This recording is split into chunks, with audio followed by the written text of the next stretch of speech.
So let us see the pole 0 in an amplifier circuit. Okay, so slowly we are bringing the amplifier into the picture. Now if you see this circuit, it's a typical common source circuit if we don't consider this capacitance. It's a typical common source amplifier circuit. Now what we have done is we put a capacitance between the drain and gate. And what this capacitance is looking like, it's like a feedback, right? So feedback means you are getting some of the output side current into the input. However, it is also possible that some of the input current is also going to the output through this path. In that case, it is feed forward. So we generally don't want feed forward. Feed forward will create a huge problem in the circuit. We don't want this. We want all the circuit to pass through this MOSFET because ultimately we need a gain, right? So this feed forward will create a problem in the output. So how do we reject this? Simply by, if you create this potentials wisely, if you consider this potentials wisely, and if you can create potentials at node 1 and node 2 wisely, you can avoid the feed forward. If this value is higher, this value is lower, current will always flow through this. Current flows from higher potential to lower potential. So just by adjusting the potential, you can manage to avoid the feed forward. And another thing people generally do, not necessarily in amplifier circuits, in many other circuits, you'll find they will provide a diode, right? Sorry, not in this way. The diode will be in the other way. Diode is a unidirectional circuit component, right? So it will allow current through this direction only. It will not allow current from this direction to the other direction. So anyways, the easiest way is to see what is the potential at node 1 and node 2, and if you can adjust them wisely, you can get rid of the feed forward. However, if you see the capacitance CC, it also appears in the input, it also appears in the output. It's in the middle of input and output. Sorry. So this particular capacitance is appearing in the input as well as in the output. And if you consider the time constant associated with this, not with this, if you don't consider this CC, we will consider this time constant later. First, let's see, if we don't consider CC, what is the time constant associated in the input side? It's just simply 1 by Rs C in 1. So this is creating one pole. So I already said, if there is a time constant, there is one pole. So one pole is 1 by Rs C in 1 if we don't consider CC. Correct? Now in this case, first let us clear a concept of Miller's theorem. There is a concept called Miller's theorem, wherein it says if you have a circuit where you have impedance setting, if you have a two-port network and you have an impedance setting wherein your input voltage is V1 and output voltage is A into V1, minus A into V1. This minus is actually the phase, is giving you the indication of phase. However, if you have a output voltage is minus A into V1, you can split this particular impedance in the input side and in the output side as well. And the division of this particular impedance will be something like this. So in input side, if you split it, you'll find in the input side the impedance appears is 1 plus A into Z. Remember, this calculation is actually 1 minus A. This is minus A, right? That's why it becomes 1 plus A into Z. And similarly, you have the component of this impedance in the output side, which is A divided by 1 plus A into Z, where A is the gain. So if your gain is sufficiently high, then a by 1 plus a will be almost equal to 1, so it is more or less equal to z. So this is the theorem. This is what the theorem says. So I'm not going deep into the theorem, but this is what the theorem says. If you have an impedance in the middle of a two-port network, then what you will consider that this particular impedance can be splitted in input and output side. The input side impedance will be 1 plus a into z, and the output side will be a divided by 1 plus a into z. So this is what the theorem says. Now there is a condition when this theorem will be valid. Now for this theorem to be valid, you need at least two paths, or you need at least, I don't say at least, it is not will not be correct to say at least. So it's actually two paths from input to output is required. Okay, so for this Miller theorem, you need two paths from input to output side. So if you look at this example, if you have an amplifier and if you have an impedance, then you have two paths. Your current has two paths, one through Z, one through this amplifier. So in this case, your Miller theorem is valid. At the same time, you have a relation between your input and output through a proper function. So in this case, you have a relation. Your V1, V out is actually a V1 minus a V1. So you have a relation between input and output. Then only you can apply Miller's theorem, right? So if you see the circuit now, here also for the component CC, you have two paths, one through CC, another one is through MOSFET. You have already seen in the equivalent circuit that there is a minus GM VGS term. VGS is your input. So there is a minus VM VGS term, the current in the output side. So you have two paths, right? So at this point, if you cannot connect what I am saying, that you have a minus GM VGS term very clearly, if you can't connect these statements, I would recommend you to go back and check those lecture videos. That will be really helpful. You can connect all of them very easily, and you can do a little bit of paperwork when you are watching those videos. This will really help you to understand the concept very well.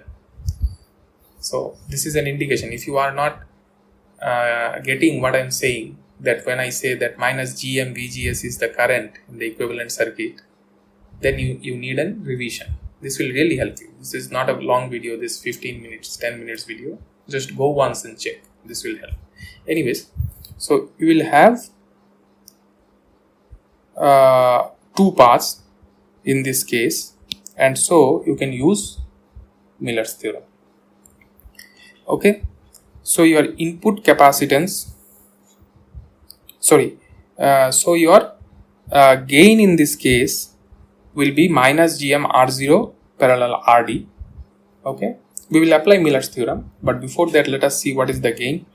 Your gain is in this case minus GM R0 parallel RD. Why RD? Because RD will appear in the output side, right?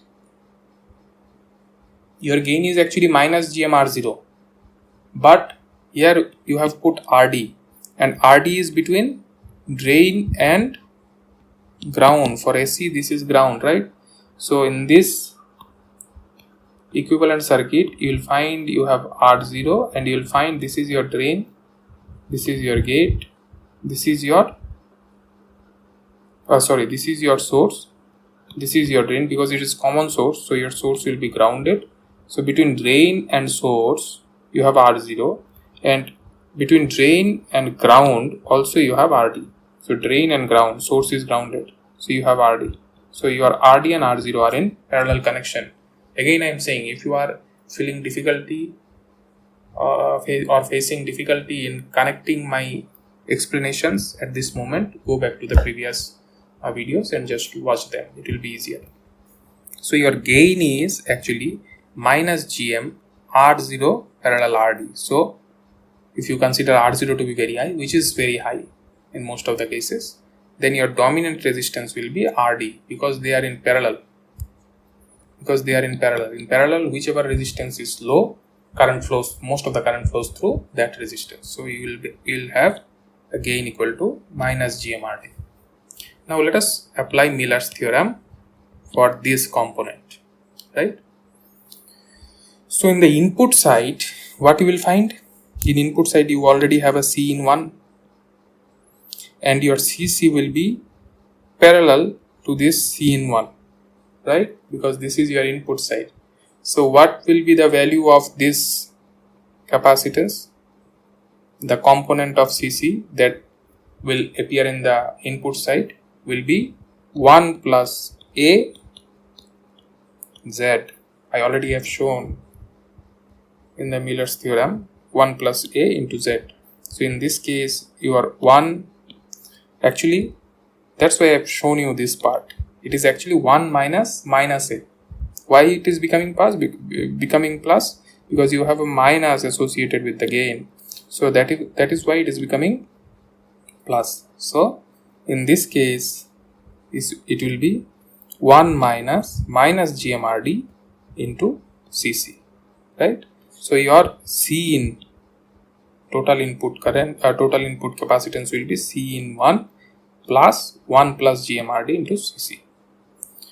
So if you consider this part to be very high, because this is your gain, right? So you consider your gain to be very high, which is very high compared to 1, then you can consider this as C in 1 plus GMRD CC.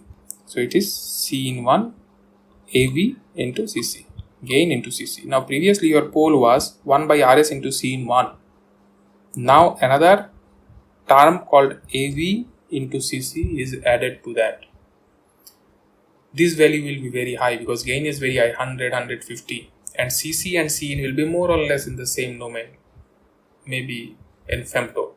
Generally these are in femtos or lower picos, so you will find these also in the same range. So your capacitance in the input side has increased enormously, 100 times, 150 times. So what will happen to your pole? RSC in 1. Previously it was RSC in 1 when we did not consider the CC. Now it is when we did not consider the CC. So now it is RS C in 1 plus ABCC. So your pole value decreased. So your FL will shift left.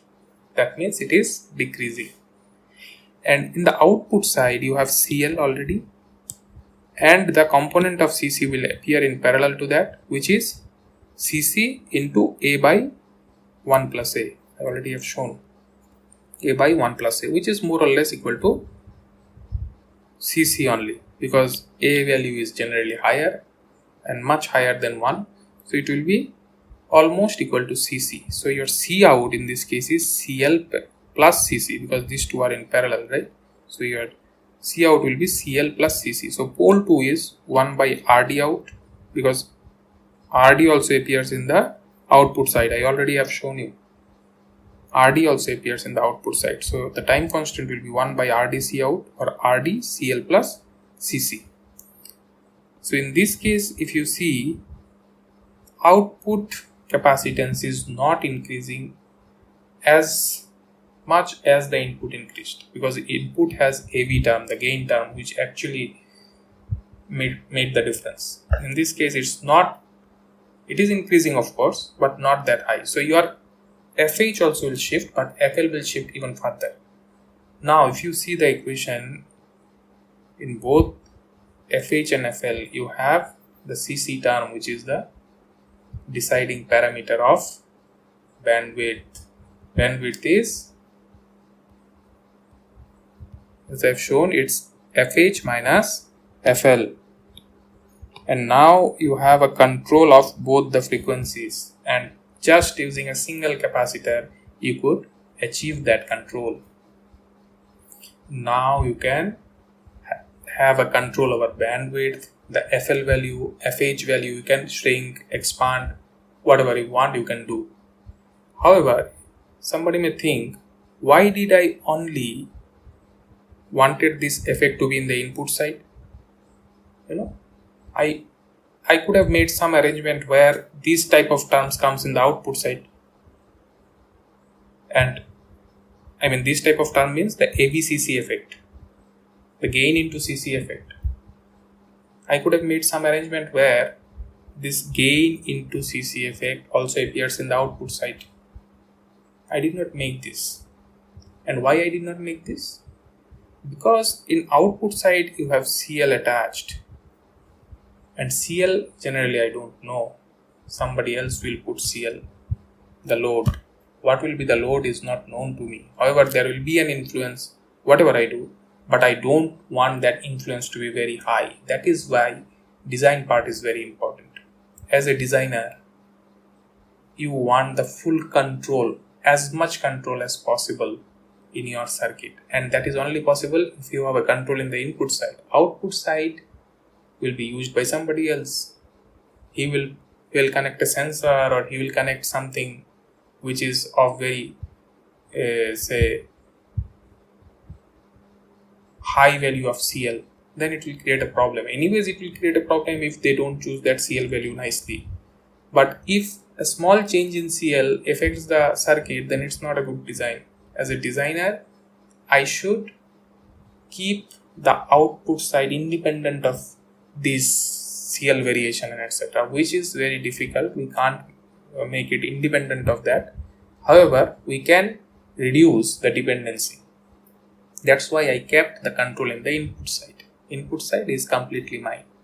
How I bias whatever is the input, that I can choose. Okay, that's why this appeared in the input side. Okay, so I'm just telling these things to you because you will get a connection why you are studying. Otherwise you will feel that why we are doing these many calculations, what is the application. So application wise, you will be a designer, so you can design likewise. Okay, however, this is an analysis course. Just putting some numbers, calculating FH, FL is sufficient, but from design perspective, that part is very important.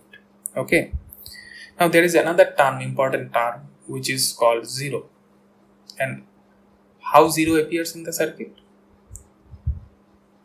Zero will appear in the circuit if two signals cancels each other. Zero means your transfer function will go to zero, will tend to zero, right? So you want your output to be zero somehow, and that only happens when you have two signals out of phase superimposed in a same point or same node and has same magnitude. Then they will cancel each other and will create a B0 equal to 0. So in this circuit, if you see, you have CC, right? Now it is connected to one input, and the gate is connected to another input. These two are connected. These two signals are going in node 2, and if your V in 1 and V in 2 is out of phase, that means there is a 180 degree phase difference, which is the case in case of common source amplifier. Your input and output is 180 degree apart. That means if your input is V in, your output will be minus of some amplitude, right? And if they meet at this point, they will cancel each other. In this case, you will find you get a 0. Okay, so I already have shown what is the effect of 0 in the this thing in the transfer function, not transfer function, in the omega versus gain relationship. So that will create a 0 point. Okay, so in this case, your V in 1 and V in 2 should be of equal magnitude, and in the output side, one will appear as 180 degree out of phase to the other. So they will cancel each other and will create a 0. So this is called a 0. Okay.